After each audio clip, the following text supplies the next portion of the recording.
بہت سی ایسے خرید و فروخت کے معاملات، لین دین کے معاملات جن میں بعض کتابوں میں منع لکھا ہے اور مسلمانوں میں اس کا رواج عام ہو جائے، تو اس سلسلے میں میری ایک خاص تحقیق ہے، وہ سمجھے ہمارے استاذ حضرت مولانا ابو ضیاء محمد باقر علیہ الرحمہ سے ہم نے ہدایہ کا 3 جلد پڑھا، غالباً 1987 تھا یا 86۔ تو انہوں نے یہ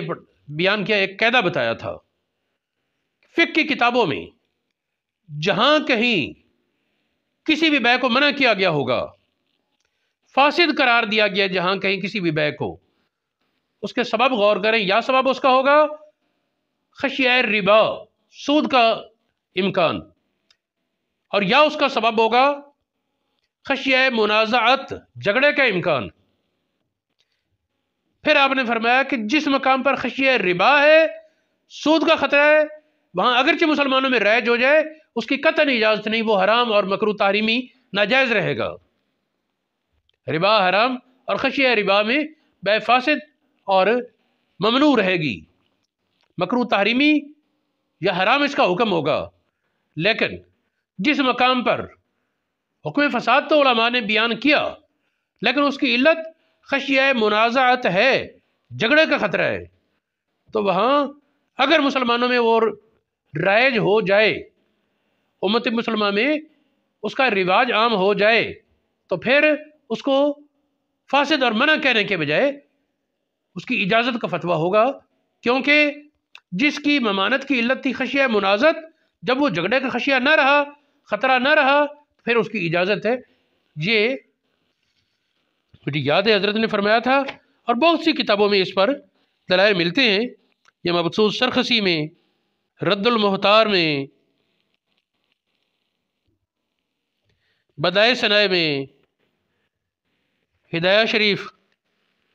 محیط برہانی، نہایہ، الاختیار، عالمگیری، اور میں تمہیں کیا کہوں کہ ایک ایک کتاب میں 10 20 حوالے ہیں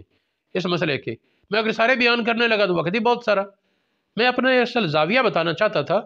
میرا نقطہ نظر یہ ہے کہ جس بیع کو علماء نے فاسد کہا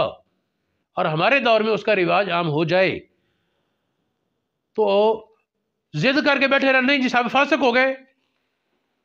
بیع فاسد کر رہے ہیں سب فاسق ہو گئے، یوں نہیں۔ اس میں دیکھا جائے، اس کی علت پر غور کیا جائے، اور علت علماء نے لکھی ہوگی۔ اگر اس کی علت خشیہ ربا ہے، یا ربا یا خشیہ ربا، تو پھر وہ ناجائز۔ اس طرح جس جگہ مال اور مال کے تبادلے کا نام بیع ہے نا، اور کسی طرف مال ہی نہ ہو، وہ بھی جائز نہیں، وہ تو بیع باطل ہے نا۔ میں نے کہا جو فاسد اس کی بات کر رہا ہوں، جس طرف شرعی مال نہیں، وہ بیع باطل کے زمرے میں چلی جائے گی۔ میں بیع فاسد کی بات کر رہا ہوں، جہاں بیع فاسد کا ہے اس کے ان دو میں سے ایک ہی علت ہوگی، یا خشیہ ربا اور یا خشیہ منازعت۔ اور جب مسلمانوں میں اس کا رواج عام ہو جائے تو پھر خشیہ منازعت کی صورت میں وہاں اجازت کا فتویٰ دیا جائے گا، اور خشیہ ربا کی صورت میں اس سے ناجائز ہی کہا جائے گا۔ یہ علامہ شامی کی رسائل ہے، رسائل شامی، اس میں عرف عام کے متعلق جو رسالہ ہے اس میں سے یہ بات اقتباس ہوتی ہے، عنایہ شرح ہدایہ سے یہ بات اقتباس ہوتی ہے، اور بہت سی دیگر کتابوں میں یہ بات استدلال ہوگی۔ فتاوی رضویہ شریف میں سے بھی اس کو استنباط کیا جا سکتا ہے، آپ کے متعدد مسائل میں سے۔